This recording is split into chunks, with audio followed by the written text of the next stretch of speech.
Kayo po ba ay may katanungan sa PhilHealth? Nandito na ang programang Alagang PhilHealth. Magbibigay linaw sa inyong mga tanong kasama ang PhilHealth Regional Office 5. Mapapakinggan alas 10 ng umaga sa DZGB. Damang-dama ang benepisyo ng PhilHealth sa Alagang PhilHealth. Ngayon, nandito na ang inyong mga anchormen.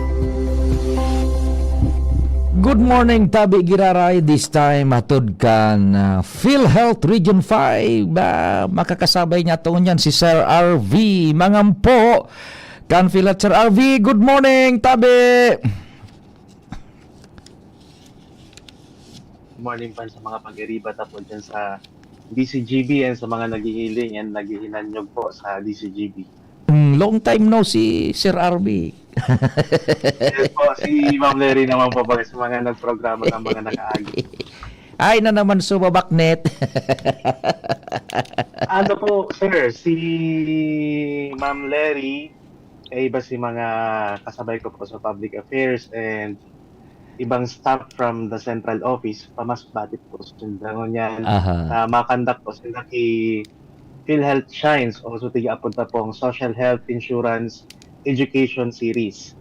So makandak po sila kaan na programa kang PhilHealth. Yan po sarong information campaign and training program na tiga-kandak po para sa pagpalawig kang awareness about sa National Health Insurance Program. Ay, nasa Masbate pala so dalaging ding. Yes, nasa biyahe po sila ngunit pa Masbate. Baka naman, maski body o kaya pusit. Banggit lamang. Ano, sir? Ay, mainit ang panahon, Sir RB. Anong mga kahilangan, anong mga sakit sa tag-init ang kailangan nating antabayan? Go ahead po. Ayan po, sir. So, ang ano ta po is, ayon sa latest bulletin ng Pag-asa, ang ano ta po na pinakamainit na nag-abot sa nanamatian dito sa Legazpi, na nag-abot na 40 to 41 degrees Celsius. And sabi, maabot na siya sa danger level kang heat index. Kaya, ngunyan yung mga pag-uurunan ta po. So, kada summer o tag-init, so hindi lamang sunburn ang uso, kundi pati ang mga sakit na madalas lumalabas tuwing tag-init. So, kaya importante na makilala natin ang mga ito para alam natin kung paano umiwas o agad na kumilos sa kung sakaling maranasan. Mm-hmm. So, nariyan po, sir, ang siguro sa madalas na-experience lalo na ng mga medyo may edad na kapag summer o kaya sobrang hinit, yun yung yung heat stroke, yung heat exhaustion, heat collapse, heat cramp, or sunstroke. So ito yung mga kondisyon na dulot ng matinding init na maaaring magdulot ng sobrang pagkapagod, pagkahilo, pananakit ng kalamnan at sa malalang kaso, pagkawala ng malay. So aside from that, meron po tayong heat fatigue at iba pang epekto ng init at liwanag. So nandyan po yung pagkahapo o panghihina dahil sa matagal na exposure sa init o araw. And nariyan din po ang moderate to severe dehydration. So dehydration po matinding kakulangan sa tubig sa katawan na pwedeng magdulot ng tuyong balat, panghihina at pagkalito. So aside from that, mayroon din yung varicella o yung chickenpox na infecsyong viral na may kasamang lagnat at makukulang pantal na may tubig. Then yung typhoid fever, bacterial infection na galing sa kontaminadong pagkain o tubig, may kasamang mataas na lagnat, pananakit ng tiyan at pagtatae. Then yung sore eyes or yung conjunctivitis, so ito yung pamumula, pangangati at pamamaga ng mata, kadalasang dulot ng virus o bacteria. Then we have the infectious diarrhea or the acute gastroenteritis. So dito yung pagtatay na dulot ng infeksyon mula sa maruming tubig o pagkain. Then last na nasa listahan natin is yung toxic effect ng contact sa mga hayop dagat gaya ng jellyfish, sea anemones, shellfish at starfish. Siyempre po, summer, mahilig o marami sa mga kasama natin, mga friends natin, ang gustong pumunta sa dagat para Mhm. mag-swimming. Sabi nga ng iba, beat the heat ngayong tag-init. Yan. So, ayan ang ang ibang na-experience yung mga toxic effects na mula sa mga hayop dagat na makikita natin doon, kagaya ng jellyfish. So, ito yung pagkakaroon ng rashes, yung pamamaga o pagkalason mula sa lason ng mga hayop sa dagat. Mhm. Paano yun maiiwasan ang mga common illnesses na yan, Tabe? Yan po, so sakaling makaranas ng panghihina, pagkahilo, or anumang masamang pakiramdam dahil sa init, gawin lamang natin ang mga sumusunod.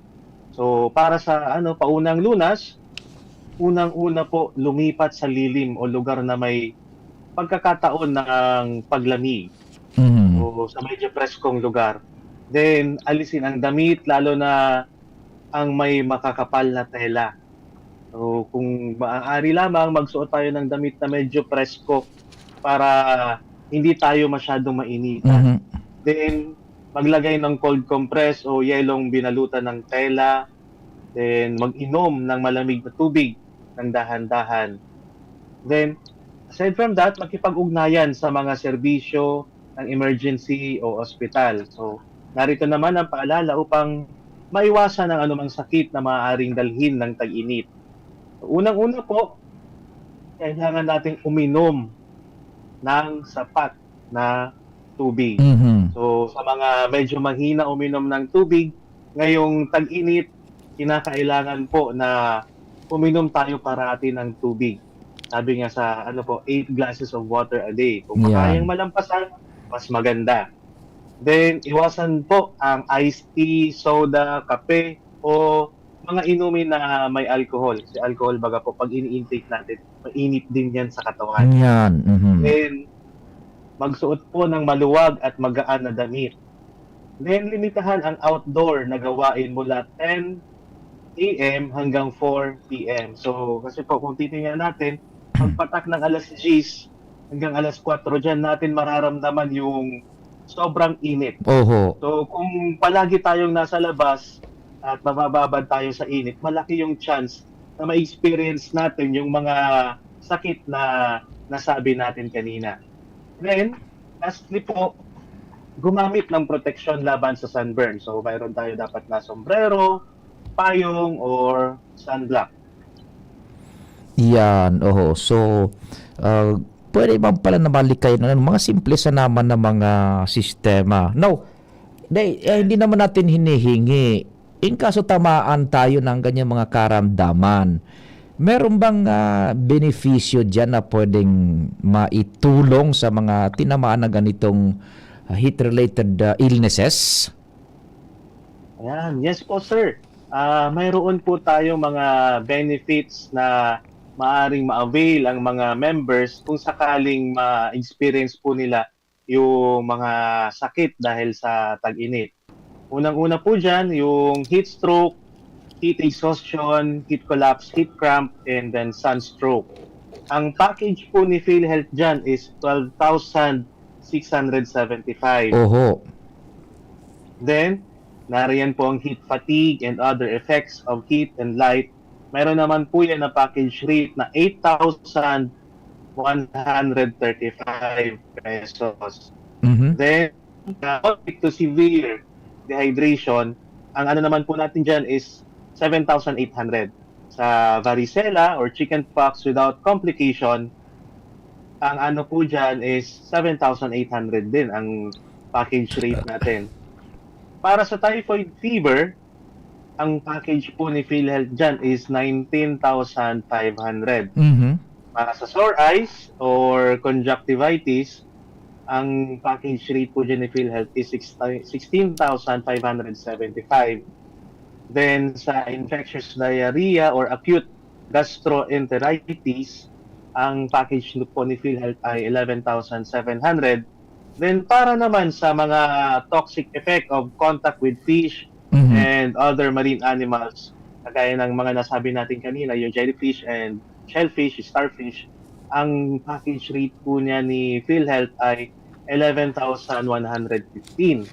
So, para naman po sa mga acute or emergency healthcare needs na heat-related man yan o hindi, mayroon po tayong outpatient emergency care benefit o yung OECB package na maaaring i-avail ng mga miyembro sa kahit anong PhilHealth accredited level 1 to 3 na hospital. Mhm. So, ang OECB po, sir, ay ang serbisyo na mula sa emergency department ng hospital para sa mga pasyenteng nangangailangan ng agarang lunas at hindi na kailangang i-admit. So, kagaya niyang chest pain, yung difficulty in breathing, Oo. yung severe headache or dizziness, yung diarrhea or vomiting. So, yan ang mga example na mga pwede ma-avail sa outpatient emergency care benefit natin. So, hindi lang ang mga nabanggit na sakit kanina na binagyan nating presyo ang sakop ng mga benefits ng PhilHealth. Mayroon po tayong mahigit 9,000 na benepisyo na covered ng PhilHealth na pwedeng ma-avail ng mga members sa mga accredited health facilities sa buong bansa. So kung nais po nilang malaman yon, maaari po nilang i-check yan sa website ng PhilHealth. Yan, sa website lang ano. Isipin mo yan palang sa rice, hindi ang iba hindi nagpapagamot. Covered pala ng PhilHealth yan eh, Sir Ice. Yes, sir. So, ang ano ng iba is hahayaan na lang nila, mag-self-medication sila. Oh. Pero meron po tayong coverage para sa sore eyes para maiwasan na rin na ma-irritate lalo yung mata. Yan. Tapos yung nag-swimming, nadali ng jellyfish ng may PhilHealth coverage pala ng lintik na yan. Ang iba pag nadali ng jellyfish, lalagyan nila sir ng calamansi or suka. Ano, sir? may PhilHealth, sinasabi ko sa kanila. Nadali ng labog. Pwede nila ma-avail. Meron tayong PhilHealth coverage po dyan. Iba pang listahan kasi 9,000 yan ang mga illnesses sa PhilHealth website na lang hanapin nila. Ano. Now, Sir, yung paano magagamit yung PhilHealth benefit sa mga accredited hospitals? So, paano ba yan? Yan, sir. So, para magamit ang PhilHealth benefits sa mga accredited hospitals, sa oras na ma-confine sa hospitals, ipaalam sa staff na mayroon po kayong PhilHealth ship at kita ang inyong ID or MDR. So, kailangan po, kung halimbawa na ma-hospital, ipasiguro natin yung MDR. Yan. Ang siguraduhin lamang po natin na tama ang mga detalye na nandoon sa MDR para hindi magkaroon ng aberya at dire-diretso na maka-avail ng mga benefits ng PhilHealth. Then, bago po ma-discharge sa hospital, siguraduhin na nakapag-fill up ng tama ng mga kinakailangang dokumento para sa pag-claim at isubmit ito sa billing section ng hospital. So, ang mga accredited facilities po dito sa Pilipinas ay mayroong healthcare institutions o tinatawag nating HCI portal kung saan maaaring malaman kung ang miyembro o dependent ay eligible sa pag-avail ng benepisyo. Then, after that po, mag-generate ng PhilHealth Benefit Eligibility Form ang HCI portal. Then, kung ang HCI portal ay ng hospital ay nag-yes, sila ay pwedeng maka-avail ng benepisyo ng PhilHealth. Kung sakali naman po na mag-no doon sa HCI portal, hindi naman po nila kailangan ng mangamba. So, baka may kailangan lang silang i-comply ang mga miyembro o pasyente o may kailangan lang na dagdag na requirements kagaya ng patunay ng dependency para sa mga kwalipikadong dependent or pag-update ng membership record. So, pag okay na po yan, automatikong ibabawas ng ospital ang iyong PhilHealth benefits sa kabuuang bill bago mag-discharge. So, ang mga condition po para magamit ang iyong PhilHealth benefits, ang unang-una, kinakailangan registered at may updated na record at premium contribution ang PhilHealth. Yan. Then, dinala sa PhilHealth accredited hospital at ginamot ng may PhilHealth accredited na doktor. So, kinakailangan po, bukod sa updated ang inyong contribution, ang record, kailangan dalhin din po sa PhilHealth accredited na hospital para makapag-avail ng mga benepisyo ng PhilHealth. Mhm. Then, kung inpatient po o kaya na-confine na hindi bababa sa na-confine na hindi bababa sa 24 hours, yan po ang isa sa mga na makaka-avail. Then, ang isa po, nag-yes ang PhilHealth Benefit Eligibility Form o PBEF ng miyembro sa HCR portal na ina-access ng hospital. Kung ito ay mag-no, dahil sa kakulangan ng premium contribution, halimbawa na kulang yung may mga months o taon na hindi kayo nabayaran Oho. at nag-no sa PBEF, hindi po nila kailangan mangamba kasi makaka-avail pa rin naman po ang mga miyembro ng mga benepisyo ng PhilHealth Mhm. sa ilalim ng dahil sa Universal Healthcare Law.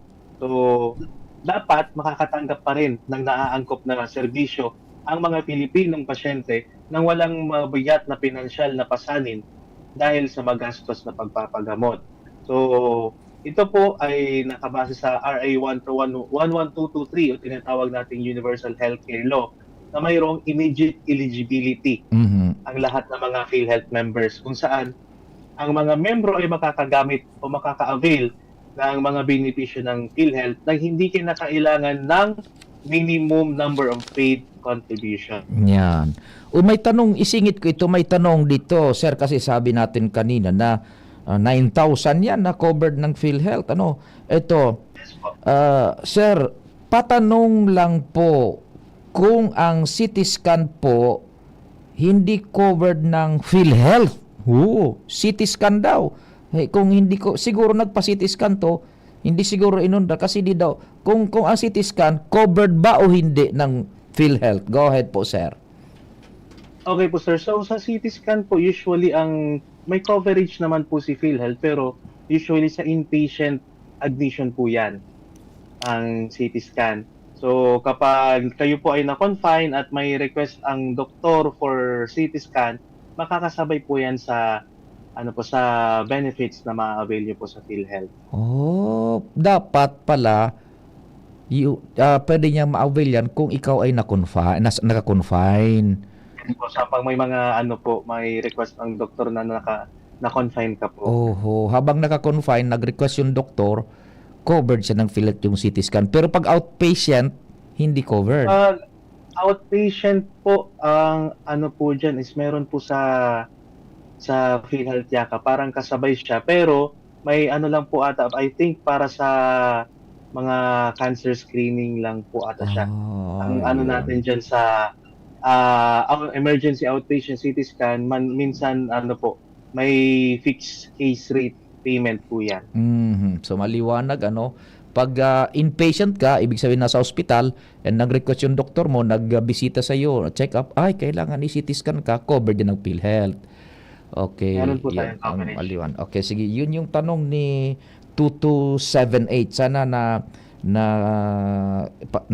naintindihan ng maigi ni 2278. Sige. Now, may babayaran pa ba ang mga miyembro kung halimbawa na-confine siya mismo, yung principal or yung dependent niya? Yan po. So, ang po natin dyan, kung halimbawa na ma-confine ang member o kaya ang kanyang dependent, sa mandato po ng Universal Healthcare Law, sa mga miyembro ng PhilHealth na na-confine sa basic accommodation o yung tinatawag nating ward, wala po silang dapat na babayaran. Oho. Sinasabi natin po na no balance billing. Mhm. So, kung nasa ward po sila, nasa government hospital at nasa ward, wala po talagang babayaran. Dapat walang babayaran. Pero kung halimbawa, kahit nasa government hospital po kayo, pero nag-request kayo na doon kayo sa private room Oho.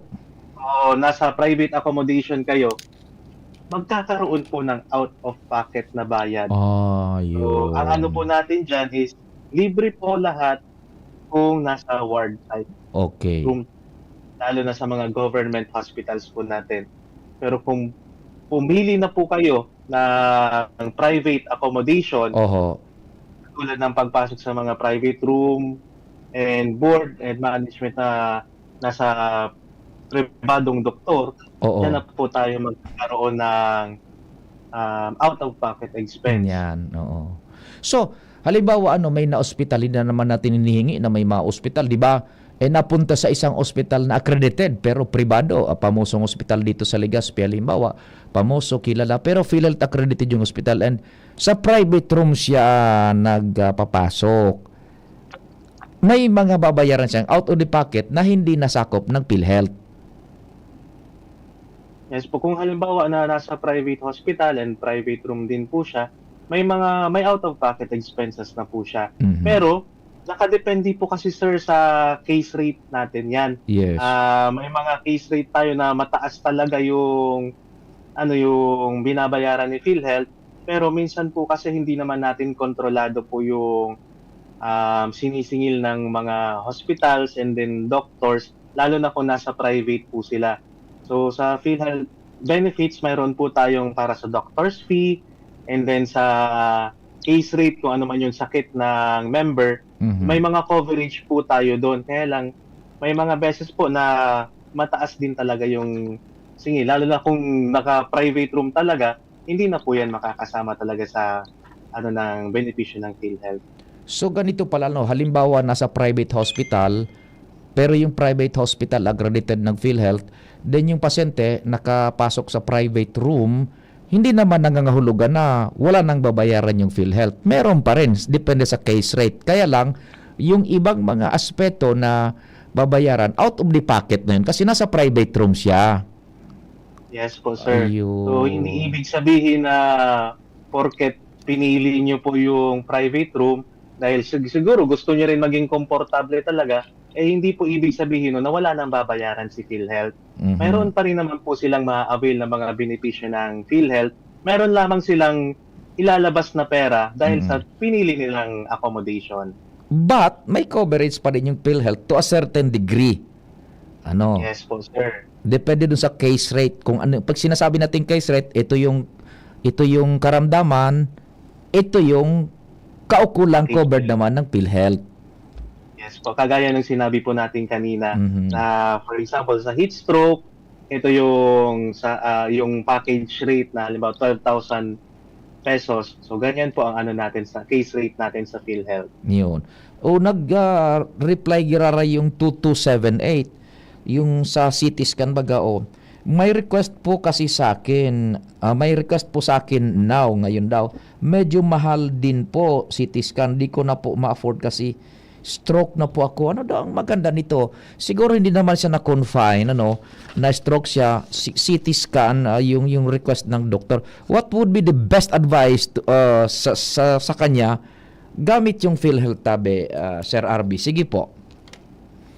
Ano po sir, para siguro na mas maano natin yung konteksto ng kanyang message o request, maaari po siguro silang mag-message sa aming page para mas ma-explain natin ng maayos. Kasi so yung sa message niya po, hindi naman masyadong kompleto yung detalye.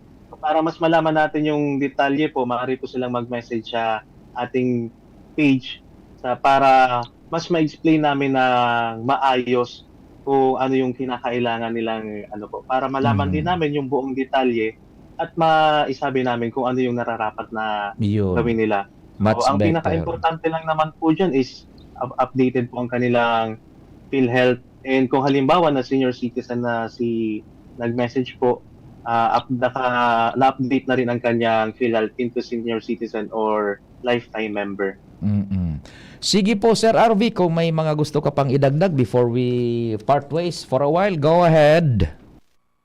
And po, so patuloy po ang mga activities ng PhilHealth, lalong-lalo na ang ating mga local health insurance offices, lalong-lalo na ang pagkandak ng mga yakap caravan para mas maintindihan ng mga tao kung ano ang PhilHealth Yakap at maging member na rin po ng PhilHealth Yakap. And then, aside from that, patuloy po ang aming panawagan sa lahat ng PhilHealth members na siguraduhin updated ang kanilang contribution, maging ang kanilang record upang tuloy-tuloy ang paggamit ng benepisyo at para mas marami pang matulungan. So, bukod pa dyan, paalala namin wala pong bayad ang pagkuha ng PhilHealth ID at MDR. So, mag-ingat po kayo sa mga kumakalat na online fixers na nag-aalok ng serbisyo ng PhilHealth pero humihingi ng bayad. Then bukas po ang aming regional office at ang aming mga local health insurance offices at express offices Lunes hanggang Biyernes alas 8 at hanggang alas 5 ng umaga. Kung kayo po ay may katanungan, magpadala lamang po kayo ng mensahe sa aming Facebook page, PhilHealth Regional Office 5, Bicol Region. Thank you so much, Sir RV. And till next Monday, salamat po. And mabuhay ka mo dyan sa PhilHealth Tabe. Thank you so much po, sir, and God bless po. Mabuhay po kayo, sir. Thank you so much mga tugang. Salamat kan sa inyong pag-antabay. Mahal lamang Diyos ang magbantay. Inyong napakinggan ang Alagang PhilHealth. Makinig muli sa susunod na Lunes, alas 10 ng umaga dito sa DCGB. Alagang PhilHealth, hatid sa inyo ng PhilHealth Regional Office 5. Maraming salamat po sa inyong pagsubaybay.